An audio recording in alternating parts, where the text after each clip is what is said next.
नमस्कार, आप लोग देख रहे हैं सीतामढ़ी तेज से मैं सत्यम ब्याहू। जैसे कि पूरे बिहार में पंचायती चुनाव को लेकर आगमन शुरू हो चुका हुआ है, इसी संबंध में हमारे साथ बने हुए हैं मुखिया प्रत्याशी। आइए इनसे जानते हैं इनका परिचय और कौन से गांव से बिलोंग करते हैं वो भी जानते हैं। मेरा नाम हुआ राघवेंद्र कुमार। मैं ग्राम पंचायत राज बघारी मुखिया पद का प्रत्याशी हूँ, जो सूरसंड प्रखंड में पड़ता है। मुखिया ही पद क्यों चुने? और भी अन्य पद था, उनको न चुनते हुए मुखिया पद चुनने का उद्देश्य क्या है? मैं अपने आप को मुखिया पद के लिए कॉम्पिटेंट समझता हूँ कि मेरे ऐसे लोगों को मुखिया पद ही संभालना चाहिए, क्योंकि जैसा अनुभव वैसा काम थोड़ा अच्छा लगता है। ऐसे भी पूर्व में भी मैं इस ग्राम पंचायत का मुखिया रह चुका हूँ, मेरी पत्नी भी रह चुकी हैं। कामों का तजुर्बा, जीने का ढंग, इससे मैं अवगत हूँ। जैसे कि बात करें पंचायत में शिक्षा नीति पर बात करें तो पंचायत में बहुत ही जर्जर स्थिति होती है। आपकी पंचायत में शिक्षा नीति पे क्या व्यवस्था है? देखा जाए, सरकार ने जो शिक्षा नीति चलाई है उसमें एकाएक इतना बड़ा विकास नज़र नहीं आएगा। ये उत्तरोत्तर वृद्धि होगी। आने वाले समय में सरकार ने जो प्रयास लिया है वो सफलीभूत होते हुए तो दिख रहा है, लेकिन अगर ये चाहेंगे कि ये 5 साल में कुछ नज़ारा बदल जाए, ऐसा तो नहीं हो सकता। क्या होता है पंचायत में शिक्षा स्कूल तो रहती है, लेकिन टीचर कभी टाइम पे नहीं आ पाते हैं। जी, उसका बहुत सारा कारण है। जब तक सरकारी पदाधिकारी इसके प्रति एक्टिव नहीं होंगे तो जनप्रतिनिधि सिर्फ लड़ाई ही कर सकता है, उसका रिजल्ट कुछ नहीं निकलेगा। पहले ग्राम पंचायत का कंट्रोल शिक्षा के जगहों में हुआ करता था, इन दिनों उसको बीएओ और बीईओ दिख रहे हैं।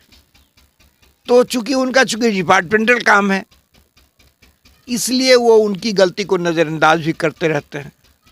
तो ऐसी परिस्थिति में जब गलती को नज़रअंदाज किया जाएगा तो काम में अच्छे विकास की आशा नहीं की जा सकती है। जैसे किसी ने अगर बीईओ को कंप्लेन किया कि आपके शिक्षक समय पर नहीं आते हैं, तो देखना तो दूर रहा, उससे पूछना भी अच्छा नहीं समझते हैं।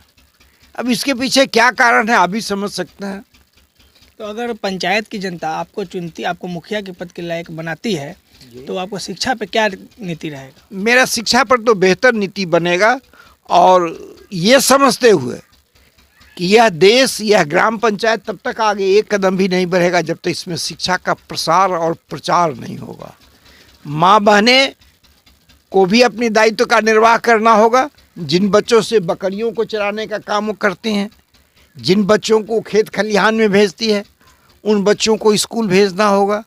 जनप्रतिनिधि उसमें सहयोग करें, उसकी कमियों को सरकार के पास पहुंचाएं।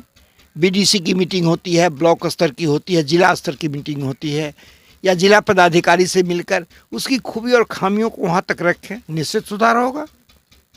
क्योंकि साधन तो मेरे पास है, सरकार ने साधन में कोई कमी नहीं की है, लेकिन साधन का सही इस्तेमाल नहीं हो पाता है।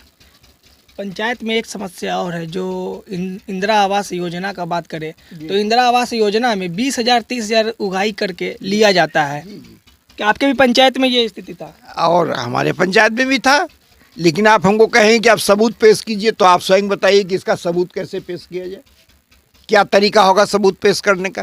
क्योंकि मैंने तो अपने हाथ से दिया नहीं, लेकिन जनभावना ये बात बोलती है कि इंदिरा आवास में हमसे इतना रुपया लिया गया। तो एक आदमी झूठ बोल सकता है, 2 आदमी झूठ बोल सकता है, सैकड़ों लोग तो ग्राम पंचायत में झूठ नहीं बोलते। ये समस्या इसी पंचायत की नहीं है, अनेक ऐसे पंचायत है जहां हमने गया ग्राउंड रिपोर्टिंग भी की है, ये समस्या आता ही है। उसके पीछे सरकारी पदाधिकारी का भी उदासीन होना नजर आता है। जैसे कि बात करें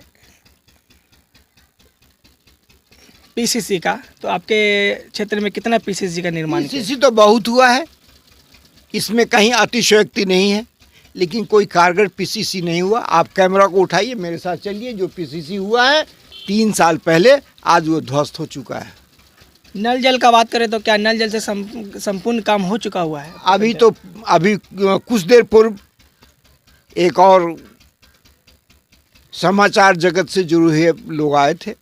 मैंने उनसे कहा था कि 13 वार्ड है, 13 जल नल योजना हमारे यहाँ चल रही, कितना पैसा निकला है और कहाँ काम हुआ है जरा उसको देख लीजिए आप अपने। 2 गिलास लेके चलते हैं आप 13 वार्ड में घूम के, 1 गिलास पानी आप अपने पी लीजिए और 1 गिलास मुझे ही पिलाइए। तो फिर अगर कार्य नहीं हुआ तो उसका एमबी कैसे हो जाता है? ये तो इसका जवाब तो जो वर्तमान में इस कुर्सी पर बैठे हैं उन्हीं को देना चाहिए। इसका जवाब हमसे आपको कहीं ना कहीं उच्च पदाधिकारी लोग का भी इनमें हाथ है। बेशक है, क्या उनके पास नज़र नहीं, वो देखते नहीं है क्या बीडीओ सिर्फ एडमिनिस्ट्रेशन चलाने के लिए ब्लॉकों में है क्या? जीपीएस क्या करते हैं? सरकार ने जीपीएस पोस्ट ही इसी बात के लिए क्रिएट किया है कि अगर ग्राम पंचायत से कोई भूल हो रही है तो उसका मॉनिटर वो करे, ना कि अपना रिकॉर्ड्स मंथली बनाकर और जिला के मीटिंग में उसको प्रोड्यूस करे। अगर पंचायत की जनता आपको चुनती है तो पंचायत में जितना भी समस्या है वो समस्या को आप कैसे निदान कीजिएगा? देखा जाए, समस्या का निदान जो मेरे स्तर से होने वाला होगा, जिसमें मैं सहभागी होऊंगा, उससे कराऊंगा। दूसरी चीज़, जनता को भी अपने विश्वास में लेकर जो उनसे होने वाली चीज़ होगी और जो पदाधिकारियों के स्तर की चीज़ होगी, फिर पदाधिकारी के पास इस बात को रखेंगे। इस बात की गारंटी तो इसलिए नहीं कर सकते हैं कि चूँकि हम तो एक मुखिया हैं। बिहार में कोई भी शासनिक व्यवस्था गवर्नमेंट बॉडी से चलती है, हम गवर्नमेंट बॉडी तो है नहीं, हम पॉलिटिकल बॉडी हैं, हम इलेक्टेड पर्सन हैं। तो इलेक्टेड पर्सन अपनी बात रख सकता है, अपनी विचार रख सकता है, उसको तो एक्सक्यूट करने का कोई पावर है नहीं। हम न किसी का ट्रांसफ़र कर सकते हैं, न किसी की पोस्टिंग कर सकते हैं। प्रथम कार्य क्या रहेगा आपका? प्रथम कार्य होगा जनता में सद्भावना, सुरक्षा, शांति और सम्मान कायम करना। उसके बाद ही कोई दूसरा काम होगा। वह विकास किस काम का, जिस विकास में आपका सम्मान खो जाए। अभी आपको मैंने 2 मोबाइल का कॉल डिटेल सुनाया है, क्या यही यहाँ की जनता का मान सम्मान है? वो कॉल डिटेल्स, आखिर वो मुद्दा क्या है जो हमें डिटेल्स में थोड़ा जनता को बताइए। वो अभी जैसे उन्होंने टेलीफोन पर पच्चू नाम के आदमी को गालियां दी, तो उनका झगड़ा तो पच्चू से हो रहा था किसी बात पर, उसमें राघव ठाकुर कहाँ से आ गया जो उसके के बाप को खोज दिया गया? आप सुनिए, आपको पुनः कहीं तुम सुना देते हैं। हमारे गाड़ी का ड्राइवर क्या बिगाड़ता है, उसको गाली क्यों दी जाती है? ये सब समाज में एक धाक क्रिएट करने के लिए कि हम बहुत रोबीले लोग हैं, हम किसी को दबाने की क्षमता रखते हैं। इसका तो स्पष्ट मीनिंग यही है, दूसरा तो कुछ नज़र नहीं आता। हमारे चैनल के माध्यम से आप अपने पंचायत वासी, जनता वासियों को क्या संदेश दीजिएगा? हम आपके चैनल के माध्यम से जनता को यही संदेश देंगे कि तुम्हारे लिए सही वक्त आ गया है, तुम अपने मत का इस्तेमाल करो और इस सरकार को बदलो जो तुम्हारे शोषण के लिए आमादा है। इलेक्शन के टाइम में तो सभी प्रत्याशी बड़े बड़े वादे करते हैं और दिलासा दिलाते हैं कि हम मुझे चुने, मैं ये कार्य करूंगा, लेकिन वही जीतने के बाद अपने वादे पे और कायम नहीं हो पाते हैं। नहीं, ऐसी बात मेरे साथ लागू नहीं होती है।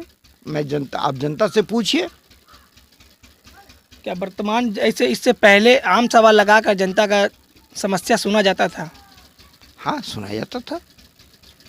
हम आम सभा करते थे, बैठते थे, लोग भी बैठते थे, अपनी बात रखते थे।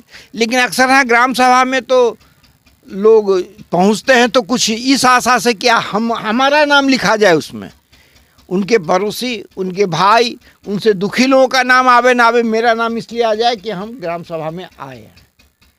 और जनता की समस्या तो कम नहीं ना है, उसके बाद सिर्फ समस्या ही समस्या है। जबकि सरकार ने शुरू से लेकर अंत तक उसकी सारी व्यवस्था की है। जन्म के समय उसको सरकार पैसा देती है, हॉस्पिटल में इलाज करवाती है, लालन पालन करवाती है। जब स्कूल नहीं जाने लायक रहता है तो उसको क्या कहते हैं, आंगनबाड़ी केंद्र भेजा जाता है, वहाँ उसके खाने की व्यवस्था है। फिर वहाँ से हम स्कूल में जाते हैं, वहाँ हमको मिड डे मील मिलता है, मिड डे मील मिलता है। दूसरी चीज़, सरकार ने इन दोनों जूता, चप्पल, बैग, किताब, कॉपी तो सब देना शुरू किया है। इसलिए सरकार ने समाज के प्रति मनसा खराब नहीं बनाई है। ये बीच की जो कड़ी है, ये उसकी गलती है जो समाज तक सही रूप से इसका बंटवारा नहीं हो पाता है, सुचारू ढंग से काम नहीं हो पाता है। जैसे कि अभी पंचायत चुनाव है, सभी प्रत्याशी लोग अपने अपने क्षेत्र में घूमने लगे हैं। जब आपने अपने क्षेत्र में घूमा, डोर टू डोर गए, तो आपको क्या रुझान लग रहा है इस बार? रुझान लग रहा है कि हम 110% चुनाव में सबसे आगे हैं, इस बार आप वोट से विजयी प्राप्त करेंगे? निश्चित, विदाउट फेल। क्या आपका छाप क्या हो गया और कौन से क्रम संख्या मेरा- पे, ये बता दो। बैलेट के 7वें नंबर पर मेरा नाम है और मेरा छाप हो गया ब्रश छाप। धन्यवाद। आप लोग देख रहे थे सीतामढ़ी तेज।